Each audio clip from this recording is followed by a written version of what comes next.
Hi, I'm Chris and welcome to my channel, Synergistic Singing. So today I want to talk about a subconscious rule that a lot of singers will hold on to or be following without realizing it, and it's that you must be understood when you're singing. The lyrics must be intelligible. So I want to mention some instances in which that was not the case and it worked out fine. So there's nothing wrong with this particular rule that you should be understood when you're singing your lyrics.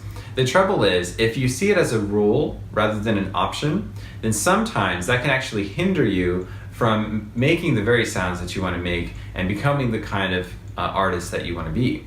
So for instance, when it comes to classical soprano opera singers singing in the highest parts of their voice, they actually are less intelligible, and it takes some time for the listener to understand an opera singer when they're singing in English, because some of the vowels will get changed. There are very good reasons for this. So soprano opera singers, in order to sing some of those highest notes more freely, they have to modify some of the vowels, and as a result, it gets a little bit harder to understand the words. If you're carrying a subconscious rule that you must pronounce all of the words perfectly clearly with super clear vowels, then that might restrict you from actually changing the vowels as needed when you're singing way high up in that range.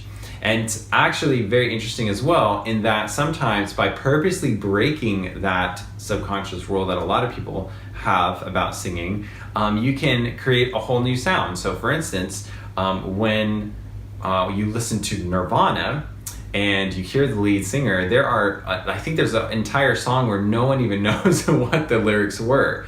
So that just goes to show that there are singers who completely ignore this rule and have great success. Now, does this mean that you should go and mumble and jumble all of your singing and you'll be amazing? No, no. But it does mean that if you can make it more of an option rather than a strict rule that you must be understood, that you might find that everyone understands you just fine and you actually have more freedom in your singing. So let me tell you about Lisa. Lisa had this subconscious rule that she had to pronounce all of her words really clearly. So much so that when she was singing, she moved her mouth even more than speech. So every word became a whole lot of movement.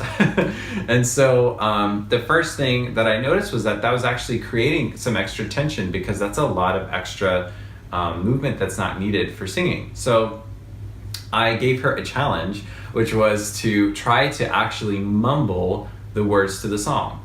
And here's what happened. She sung through that phrase with all of this beauty and freedom, and her voice just like blossomed. It was amazing.